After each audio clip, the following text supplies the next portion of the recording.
The question of reparations, the question of justice, a response.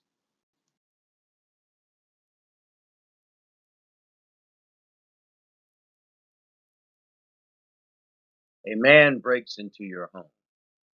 He beats you up, and at random, according to his whims, beats up and kills your sons. You try to resist. You try to fight back. But he is too strong. He has weaponry more advanced than your defenses. Then the man notices your beautiful wife and daughters.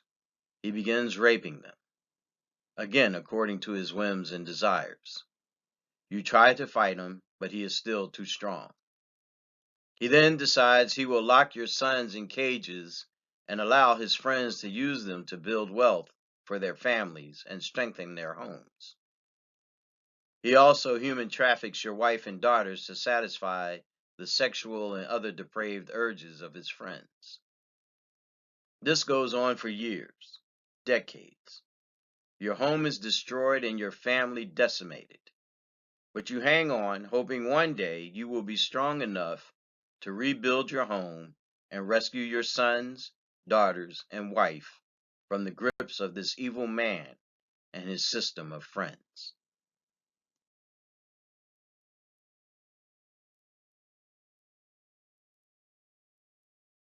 After several decades, the man and his friends become very, very rich because of the work they forced your sons to do and the sex trafficking of your wife and daughters. As a result, your family suffers all kinds of trauma and social disorders. A friend informs you there is a way you and your family may be compensated for the years of torture at the hands of the man. So you file a lawsuit seeking damages for the harm caused you, your family, and your home.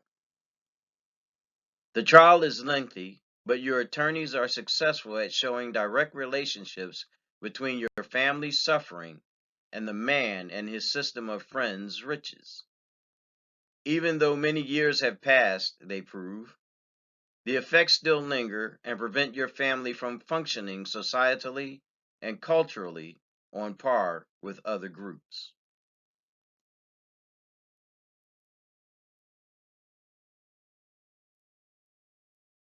At the conclusion of the trial, the jury, also friends of the man, denies your request for compensation.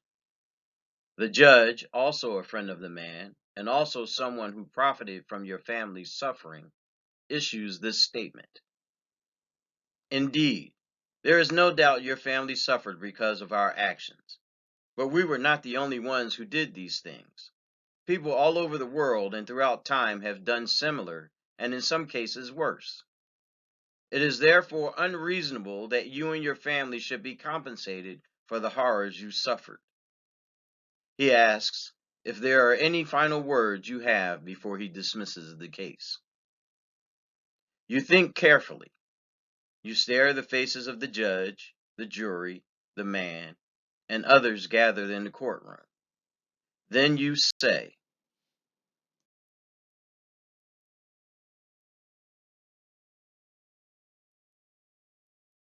"Why do you imprison a murderer, a rapist, or a thief? Why do you seek to compensate people who suffered at their hands? Theft, rape, and murder have been part of the human condition since the beginning of time. Yet you, to this day, imprison your murderers, rapists, and thieves.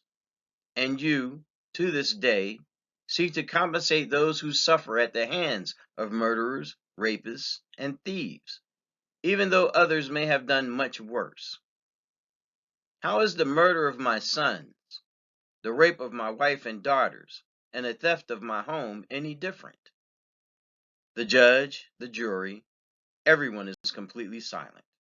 And somewhere, way at the back of the courtroom, there is heard the sound of a dropping mic.